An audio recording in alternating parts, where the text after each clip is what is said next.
Hi guys, I am Lady Jambalaya and I'm an entrepreneur in the grocery store industry. And my product is in 300 grocery stores. You can find it in Tom Thumb, Albertsons, Randall's, Cash Savers, Saver Cost Plus, Jerry's Supermarket, Hunt's Foods, and Piggly Wiggly. Piggly Wiggly. That's right. Yeah. I told her I ain't seen a Piggly Wiggly since the 90s. Yeah. Now, excuse my French. I normally don't talk like this when we got ladies and women in the house. But you a bad mofo. Thank you. Yeah, you got yeah. You a bad mofo. Not that your food is good, because there's a lot of people that make a lot of good food, but they can't transition to branding it and manufacturing it, let alone getting it into 300 stores. Marketing. How did you manage to do that? I went to several people. I went to brokers and all of that. They wanted to charge me from $3,000 to $7,000, and I said to myself, what are they doing that is different from me? So I took it up on myself to go into the stores, find a buyer, and present my product. And then I got 1,000 no's before I got one yes. But when I got that one yes, I got in one store. And then less than 30 days, I got in 5 stores. 3 months later, I got into 11 stores. By November 4th, the same year, 2020, I was in another 148 grocery stores. And by January 6th, the day they invaded the Capitol, I ended up in another 16 grocery stores. And I'm still growing because I will be in HEB and also Target. So how do a person get past 1,000 no's to keep being encouraged, motivated, still having faith and hope, just to hear one yes? I kept going. I never gave up, and the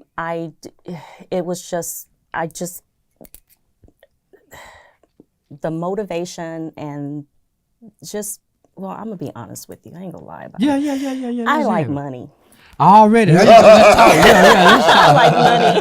Yeah, I like money. It's a difference between love and like. Yeah. Because if you love I money, noticed you kept stressing, I like money. I like money. Yeah. And I think that's the key. And when you like different things and you like nice things, you just keep going. And so, and I'm a go-getter. Now I notice you got a big old diamond ring on your finger that's shining brighter than a diamond around you. my neck. Yeah. Because we having a conversation, but every time you move, Yeah, that big old diamond ring, that big old we wedding trying to ring. figure it out, right? So, you are married. Yes. How long you been married? For 33 years. What if you don't mind me asking, what does your husband do? My husband is yes, it is a blessing. My husband is a director in the hotel industry. Okay. Did you quit your job to do this? Yes, I walked out on faith. I quit my job at age 42, and I couldn't do both. I almost died in 2017 trying to run my company, and I started on the street selling this. I slung so much gumbo and jambalaya. My customers used to say, "Girl, you are slinging this stuff like crack." Now, I'm glad you said that. I don't mean to cut you off. I just want my people, Miage's Creole cooking. Y'all heard what she just said? She started on the streets. I started on the street slanging selling it like crack, just like y'all doing. But go ahead. And so, but yeah, I that's how I started, out of my kitchen, and now as of today, and then I went to co-packing companies and stuff like that, and they was trying to chart. How did you learn about the co-packing companies?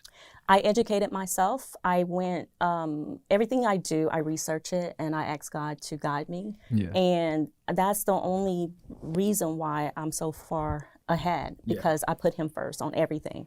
So, if you go to God without the research, it's hard for him to guide you. That's right. That's right. Yeah, absolutely. I get it. You said earlier, you said you went to college for business. Yes. When you should have went for marketing. Absolutely. Explain that. I went to business school. I wished I would have went for marketing, because I think that's so important, because I struggle on that part of it, marketing. The business side, I am a business, entrepreneur. You go keep your books in order. Yeah, all of that. But the marketing side is so different, and It's just crazy. I start to itch every time I talk about marketing because I don't know a whole lot. Well, that's where I come in at. That's where That's right. where the team comes Yeah, in. that's right. Yeah, Yes. that's where I come Yeah, in that's at. where the team comes. Everybody got a position to play. Yeah. You know, you got product. You hook up with people that know how to market. Yes. Yes. You know, and then that's how you create a team and to be able to keep on getting out, you know, what you're trying to push. Right. Because for you to be able to get into all these stores with no major marketing, that says a lot. And no relationship with nobody. That part.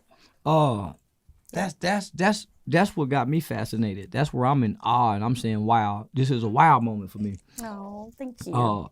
I kept saying, man, you a bad motherfucker. I've been looking at this little woman saying, man, you a bad motherfucker. Man, and, you know, I don't want to say that in front of her. This is a lady. So I don't want to keep men, but man, all I keep thinking about, man, she a bad motherfucker. 300 stores. She started out selling it on the streets. Now, I don't like mushrooms. I'm not a big fan of jambalaya. I'm picky with gumbo.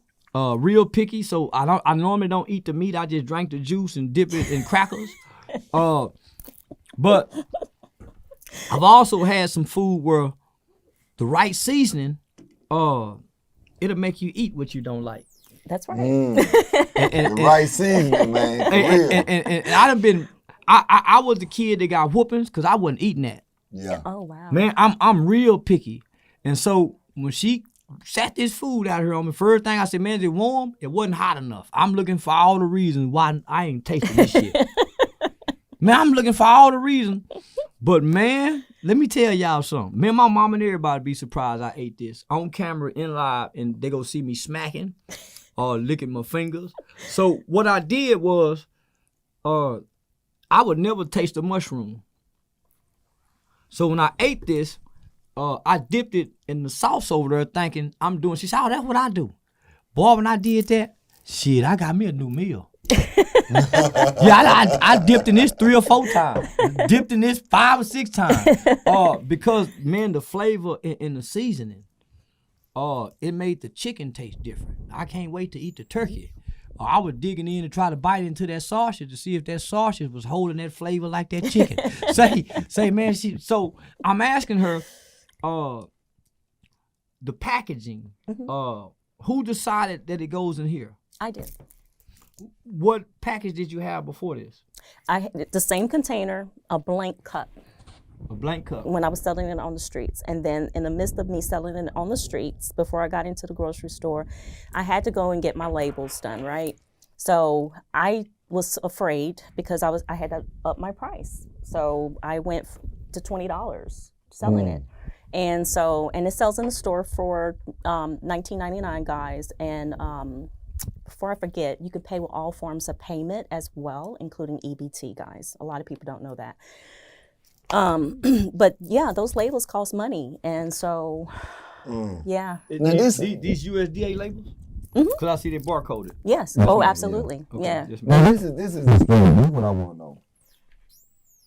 You done jumped out here on faith. Absolutely. Now you got a product that you haven't visualized that you're going to be in all these stores. Yeah, I did. I like money. That's an impossible vision to me. That's, did. but the reason why I say that because I see so many people out here now. They sell food. Yeah. But they don't have that vision. They only have, I make this, I sell it here, and that's it. They not thinking that, let me continue to do this, build my brand up. Yeah.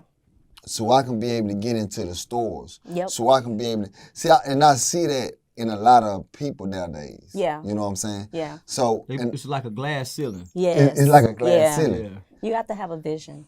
I was on 75 when I used to work for corporate America, and I was crying. And I asked God for guidance. And I've been cooking since I've been in the kitchen since I was 5, but my grandmother put me to the test at age 7. So cooking is my passion.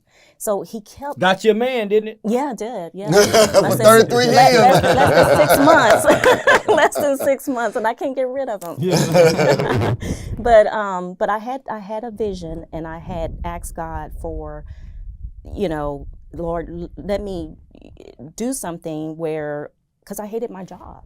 And I wanted to travel, and my husband's from England, London, England, but he's Nigerian. He's from Africa. His parents are from Nigeria. And we traveled all the time. So I kept working all this overtime, and I kept tired of it. 12-hour, 16-hour days. I would be the first one at work and then the last one to leave. And then when, I'm always looking at my bank account, and I'm like, you know what? I got to take this trip. And then I got to work hard to make up for that money. And I was like, nah, I ain't doing all this. I'm working like a slave. So God gave me a vision, and he kept giving me this vision of cooking and opening a restaurant. I said, Lord, no, I don't want to do that. No. He kept giving me cooking. And I was like, you know what, Lord, if you're going to give me this vision, you're going to give me the cooking. I'm not cooking every day, 7 days a week. I'm not doing it. So the beauty is about my product, I don't have to be in the kitchen every day. I go in and I make my product, and they take it to the distribution center, to a warehouse, and then they ship my product to all the different stores. So it may be who's doing the mass production? Where your assembly line at? You got an assembly line? Yeah, I got all of that. Yeah, that's me, all me. Who run the machines? No, I got a crew. Oh, I okay. go in there, season and all that, and then we package it all in the same facility. You got a warehouse where you do this? Yeah. And you pay people? You got employees? Yes. I'm a businesswoman. I told y'all she was a bad motherfucker. I'm a businesswoman.